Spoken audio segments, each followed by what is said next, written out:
Professor Pete here, animation. In this video, we're going to have a look at animatics. We're going to put those animatics to work using Adobe Animate. But first off, we have to prepare our files for Adobe Animate. So let's go right to it. We need to get our thumbnail drawings as individual JPEGs and place them into Animate. So I'm going to just briefly show you how I'm going to do this. I'm going to go in and use the marquee tool.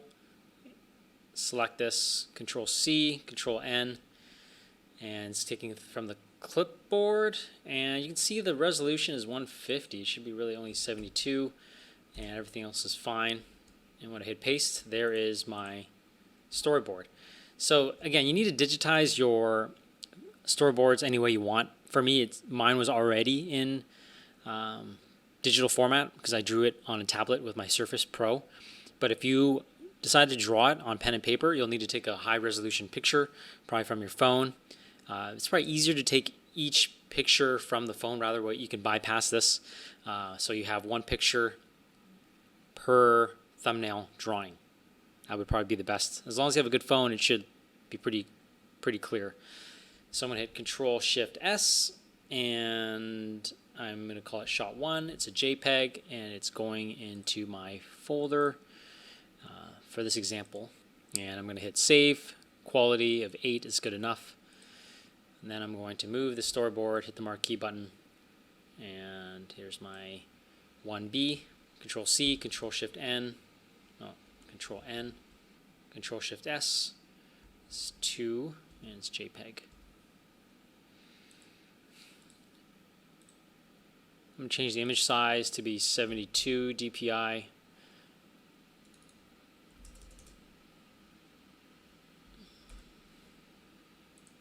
So I don't have to deal with having to change the resolution every time. This is actually shot 2. So this is 1B. We'll put it as 1B. Shot 2. Save. And there we go. Okay, so just for the purpose of time, I've done about 5 of these thumbnail drawings, digitized them. Now let's go to Adobe Animate. I'm going to go ahead and create new. It's going to be 1920 by 1080. And I prefer 24 frames a second, so you can render less, still get the same kind of output and quality. So there it is. So HD, 24 frames per second, ActionScript 3.0, no big deal. So let's talk about Animate a little bit. This is time-based, so we have a number of windows here. This is your properties. It's kind of docked a little bit away. So you hit this button and you can kind of lock it in if you want. If you have a second monitor, it's really helpful to have this. You have the timeline at the bottom, and you have some tools on the left. On the very top, this is how you can organize your scenes. For the animatic, we're going to put everything onto this main stage in scene 1. So you probably need to rename this, and that's going to be under Window Scenes. And you can just rename it here and call it Animatic if you want. Double click. Okay, so I'm going to go now and import my images. So File, Import. You can import to the stage or the library. And just for the purpose of it, I'm going to import to the library. So there's my 6 thumbnails I have so far. Again, you'll need to do all of them. And it's importing to the library.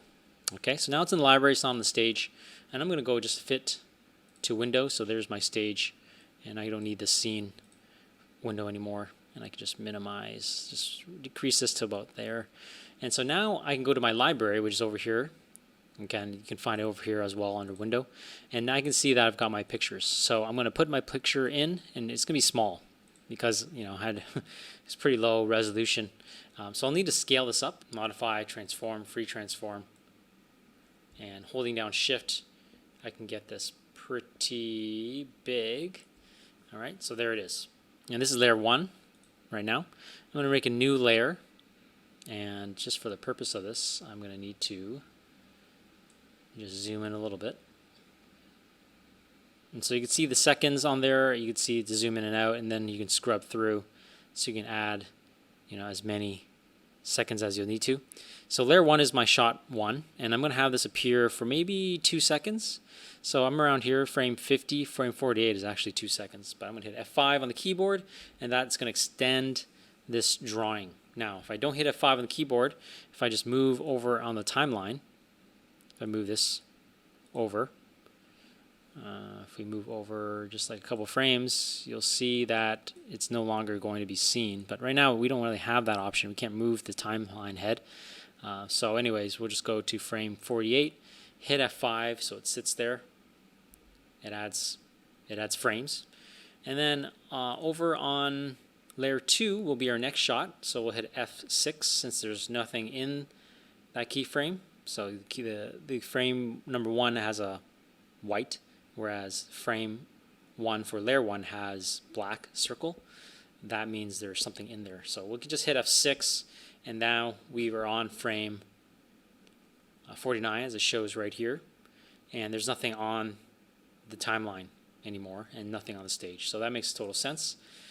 We have 2 seconds of him, the character dancing, and then we are highlighting on layer 2. I'm going to drag that in and hold down Shift. Oops. Hold down Shift, and now we've got a shot or animation for our first shot. So we have something like this happening, and then this. So this will probably appear for about half a second to a second. I'm going to go over frame 65, maybe hit F5, and now we've got that one in. I'm going to create a new layer, and then put in on frame 66, hit F5. Okay, it's blank. And then place shot number 2 in.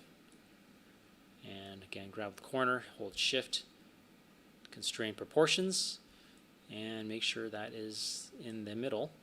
And this appears, again, most shots, I would say, appear for about 2 or 3 seconds. I think 2 seconds will be all this we need for the audience to know what's happening. So I'm just going to go over to about here. It's about 2 seconds, and hit F5.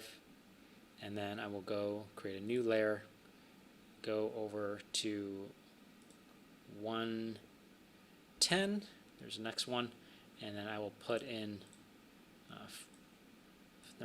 shot number 3 and scale it up. And again, 2 seconds should be enough for this one. So again, new math wizards should be good with this. And just move it over to there and hit F5.